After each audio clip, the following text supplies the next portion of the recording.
Hi, this is Sydney from season 26 of The Voice. I'm so excited to announce that I'll be performing at Sofronio Vasquez's concert on June 14th, 2025 at the Stanley Theater. You can buy your tickets at Ticketmaster.com or Stanley.org. Now you go alone, charm all the people who train for me, well, but ain't now make it.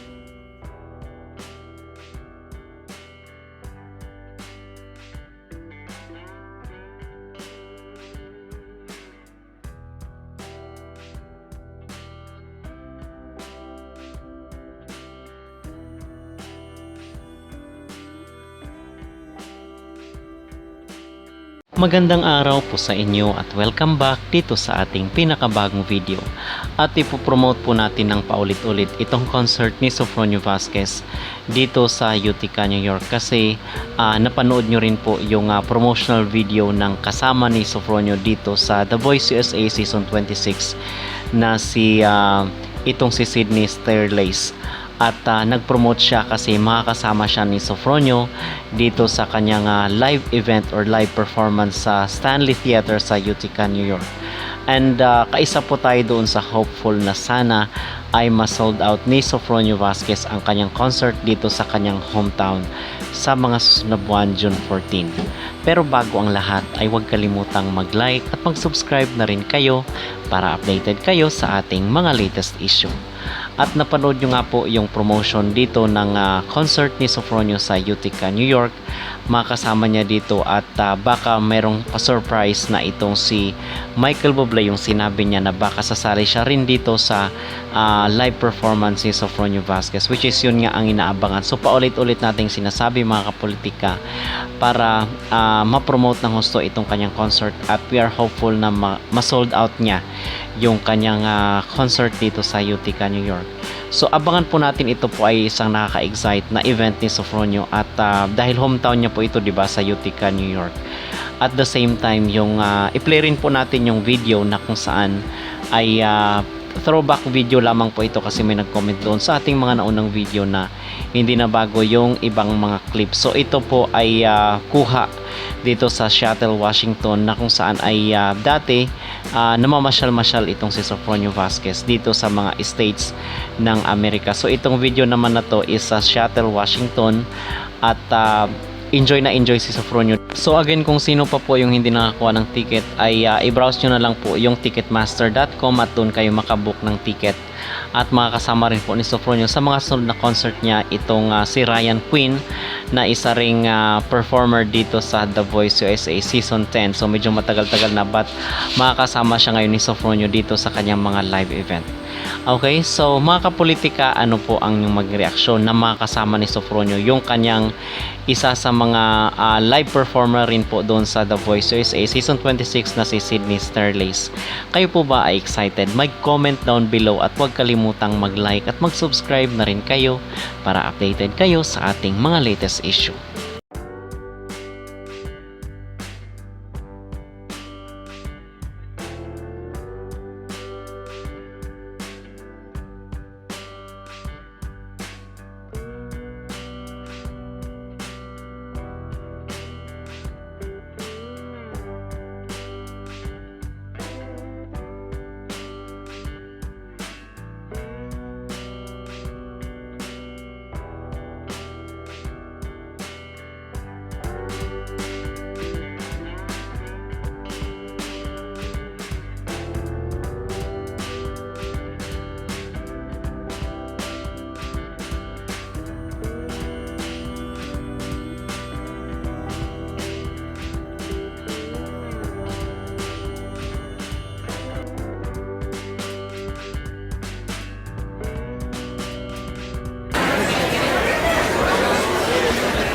Dami-daming mga klase ng fresh flowers na pwede mo ring bilhin.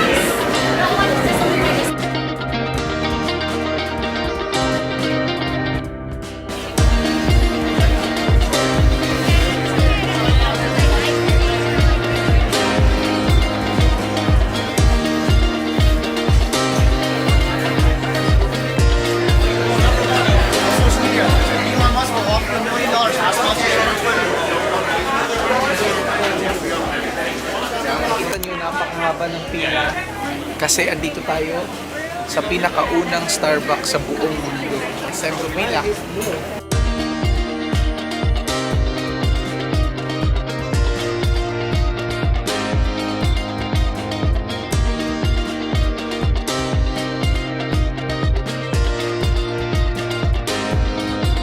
Malapit na tayo makapasok dito sa pinakaunang Starbucks sa buong mundo na unang ginawa. Ewan ko kung anong lasa pero siyempre, hindi naman tayo always nakapunta dito kaya tiyagaan na natin pumila. Oh, wow. Hello. Hi, I'm good. How are you? All right. Well, Pat is going to take care of you now. All right. So,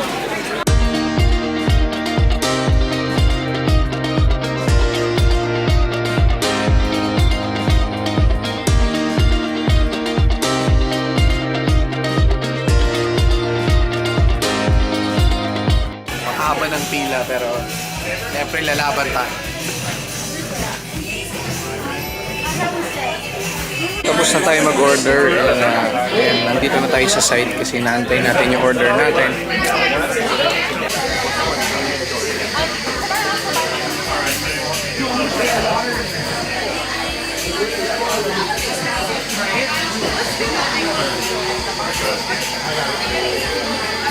cream frappuccino.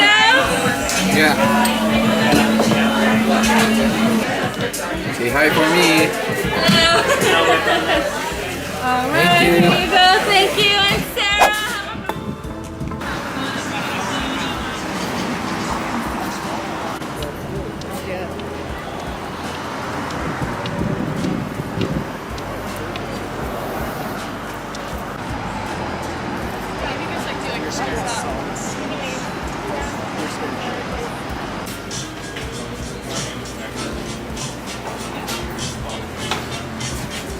Kain tayo ng chowder. Itong Ivar's ng mga sikat dito na chowder. Since yung Seattle ay known para sa mga chowders, hindi nga malamig. Kailangan siya na mainit.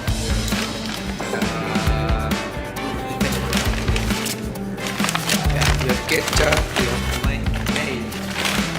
Okay, good morning. Let's go.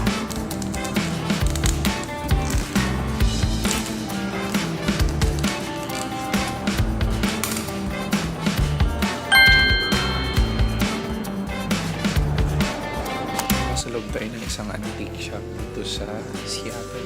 Nakikita niyo yung mga old, ayun yung vinyl and then vinyl players. Meron din yung mga, ano lang, yung mga signage ng books na pwede mo. Dati nakita ko lang to sa vlog kasi pinapanood ko. Ngayon nandito na ako kaya samahan niyo ako sa Snoqualmie Falls Park. Ayan, so, ayan, ito yung pupunta natin today at papakita natin kung ano yung mga nasa loob. Ayan, Snoqualmie Falls dito sa may Snoqualmie Park. Meron silang hydroelectric project dito. Dito ata nanggagaling yung energy ng Puget Sound. Napakaganda. Lakas oh. Tapos umabot dito parang umuulan kasi.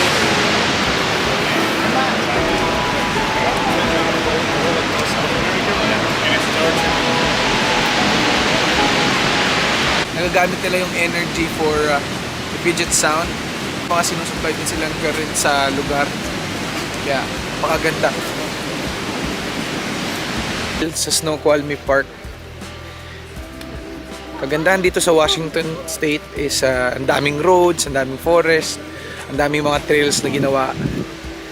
So ayan, kung gusto mo ng forest, gusto mo ng more green, punta ka dito sa Washington. If by chance magkaroon ka ng kakataon makapunta para makita mo naman kung gaano kaganda yung Washington.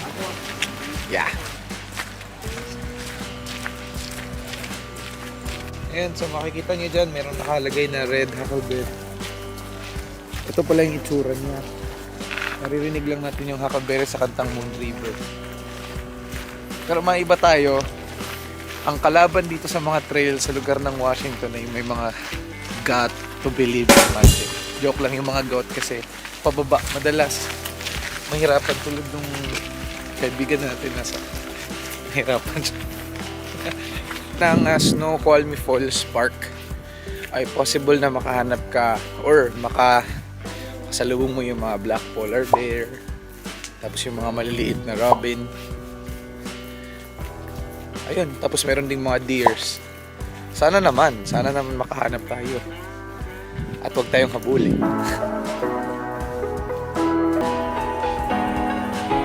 Preserve talaga nila yung yung parang nature, hindi nila sinisira yung mga kahoy. Tapos ginagamit pa rin nila sa convenience ng lugar. Look natin sa falls and napag-alaman natin na meron parang mga mga story about Snoqualmie tribe.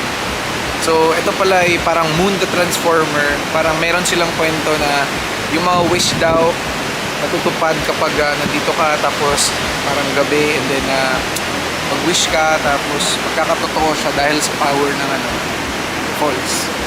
Balik na tayo sa parking area. So dun lang magtatapos ang ating Snoqualmie Falls Park visit. Kaya stay tuned sa iba pang mga visit. Bye!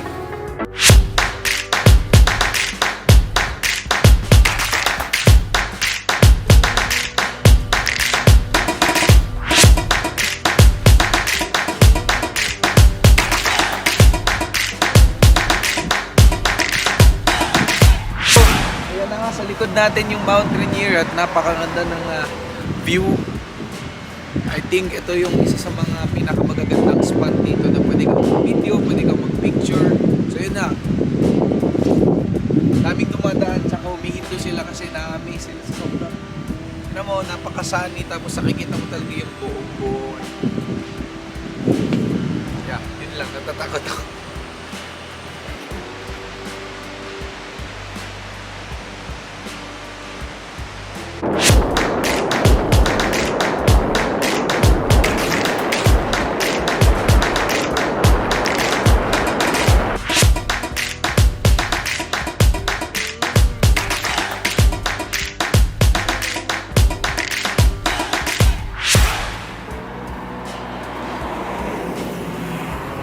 Ayan, so natigil tayo dito muna kasi hindi na natin alam kung paano lumabas.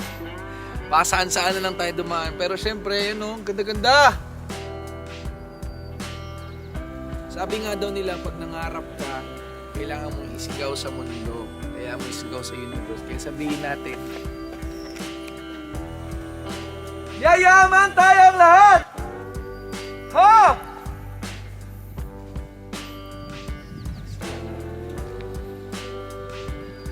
Like a shooting star,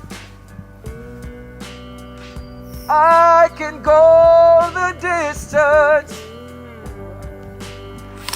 Gumagana po ba ito? Wow. So pagkatapos natin pasyal dun sa Mount Rainier, dadaan muna tayo dito kasi ngayon pa lang tayo kakain for today. Ano oras na? 2:51 ang hapon. Tingin nyo lang mainit pero malamig naman eh.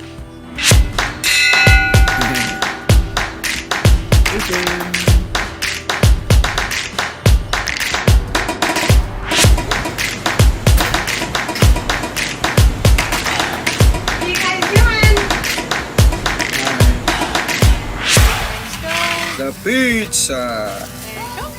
Hey!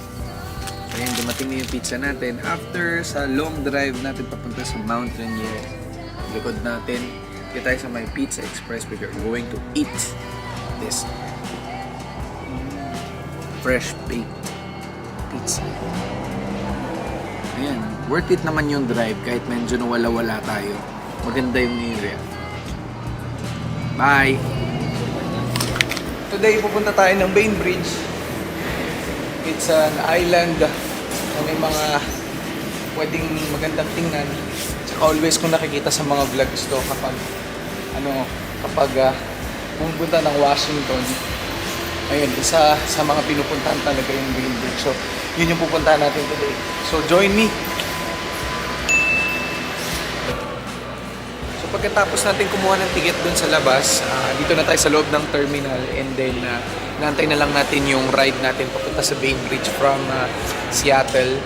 And ayan, Bainbridge, tapos mayroong Bremerton. Pero for today, pupunta natin yung Bainbridge. So, ayan.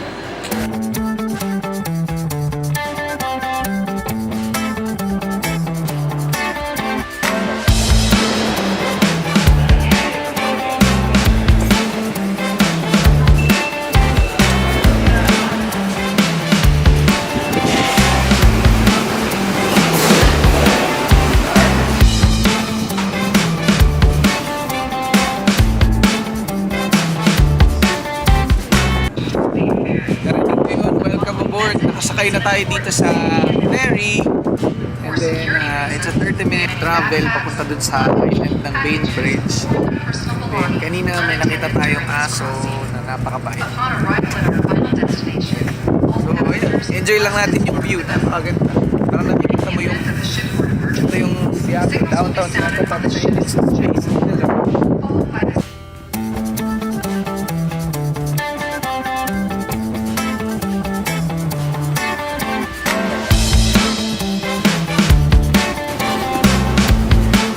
Malapit na tayo. Ilang seconds na lang at down na tayo.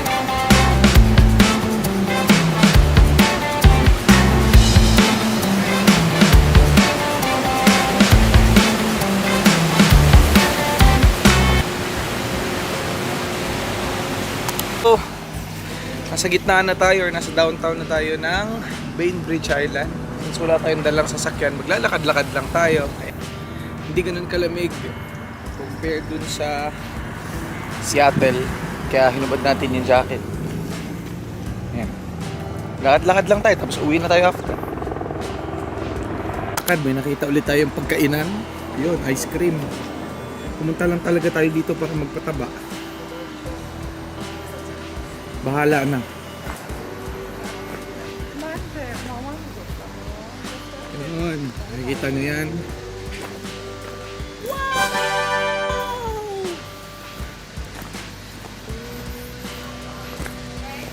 Tsaka yung nagbabantay, bata.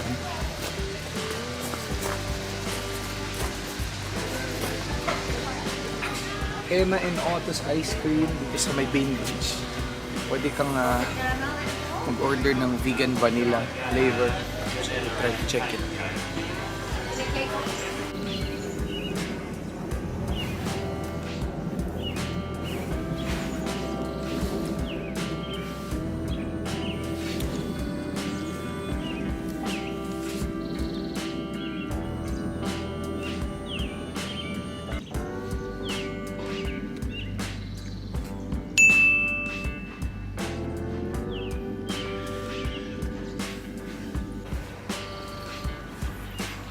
Yun, bigla na tayong nasa Pilipinas. Antique! Joke lang.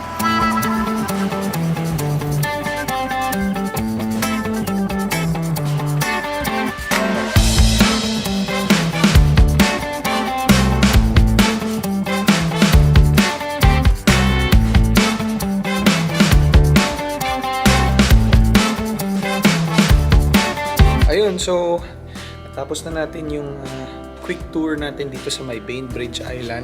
Kung mapupunta man kayo dito sa Seattle, I recommend and I suggest na punta kayo dito sa Bainbridge kasi it's a cute island and matutuwa ka sa lugar. Exit this way.